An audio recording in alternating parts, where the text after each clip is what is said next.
ఇట్లా తప్పకుండా 40 ఏళ్ళు చూసేసా నేను ఎవరు అనుకుంటూ నేను చూసి ఇట్లా రాత్రి కూడా ఇప్పుడు కూడా 6 మంది అంటే ఇవన్నీ మామూలుగా ఎంటీ ఉండే కదా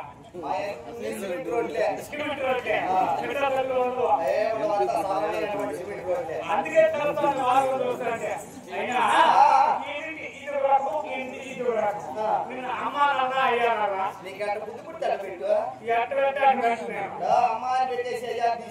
అమ్మాయిని పెట్టి అయ్యే తీసేసేది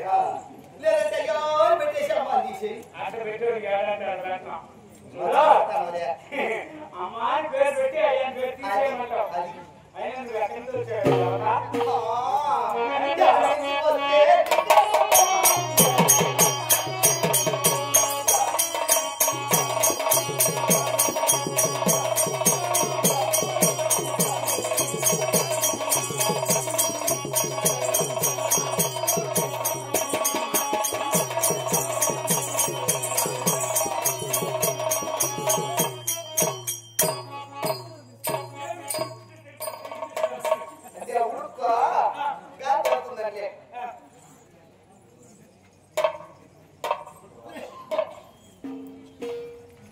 మహారాజు ఇదే సుఖాలు కట్టిన నగిరిముడుగు మహాభారతం ధర్మకర్తగా అమరైనటువంటి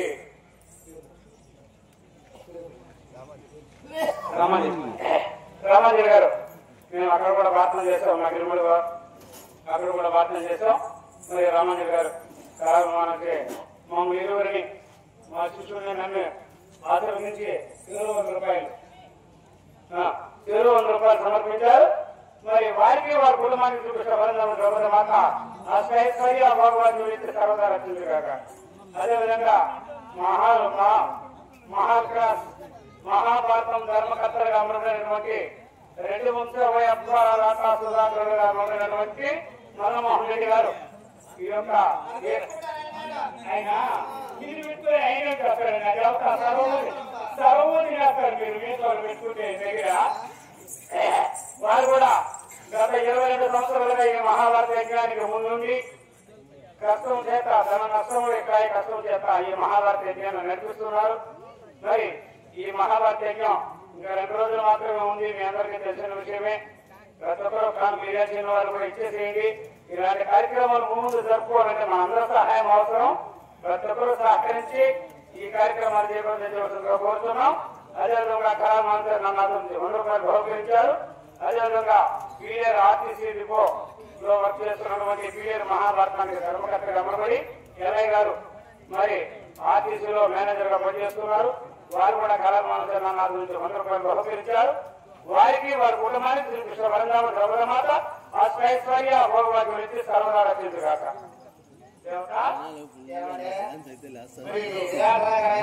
ఇది విరాట్ మహారాజు ఆస్థానమే ఉన్నాడా ఆయన. రాజు ఎక్కడ ఉంటారో రాజు అయితే అంతపురంలో ఉంటారు. రాజు ఎప్పుడు సింహాసనంలో ఉంటారు. నా దగ్గర చేసినట్టు ఆయన దగ్గర చేసినాం అనుకో. ఆయన దగ్గర కొడుకుంది కొడుకుంది. ఆయన ఎప్పుడు లోపల పెట్టుకోలేదు. ఎప్పుడైతే అప్పుడు బయట చేయడం దానికైనా ప్రత్యేకంగా వరం ఉంటాడు. ఆ వరలో పెట్టుకో ఉంటాడు. తీసినాడు అనుకో కసక్కిన ముందేస్తాడు. ఆయన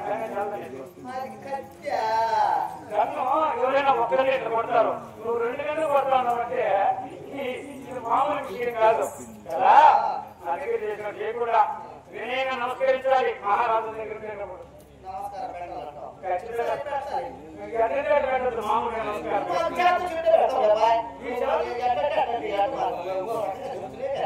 పెట్టు. ఓ మహారాజా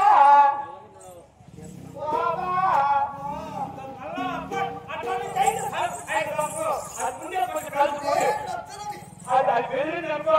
ఈ ఇంటి చుట్టూ రావద్దు అనుకోటి బయటకు వెళ్ళిపోతుంది. బెదిరితే 3 రోజులు అయితే ఇక్కడ రావా. రోడ్డు చేసుకుంటూ ఉంటుంది. బెదిరితే మహారాజా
ఈ పక్షమైన మహాభారతానికి గుడికి గాను 100 రూపాయలు గాను గురి చేస్తున్నారు.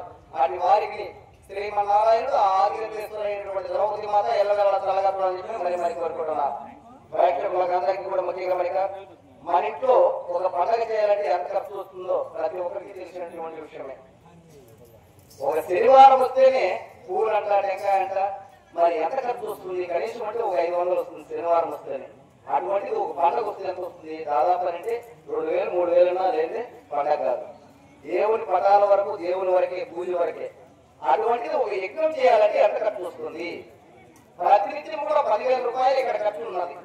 మరి గుళ్ళో టెంకాయలు కావచ్చు, నూనె కావచ్చు, మరి మాకు కావలసినటువంటి టెంకాయలు పూలు, మరి మీకు వచ్చినటువంటి వారికి నేల సౌకర్యము, మరి ఇక్కడ ఉండబడినటువంటి ప్రతి ఒక్క దానికి వాడికి మరి లైట్లు కావచ్చు, పత్రిక కావచ్చు, మనం ఇక్కడ వాయిద్యాలు కావచ్చు, ఆటవారికి కావచ్చు, అందరికీ కూడా ఎంత ఖర్చు వస్తుందని అంటే దాదాపు ప్రతి ఒక్కరికి రాత్రికి వచ్చేసింది 25,000 రూపాయలు ఖర్చు వస్తుంది.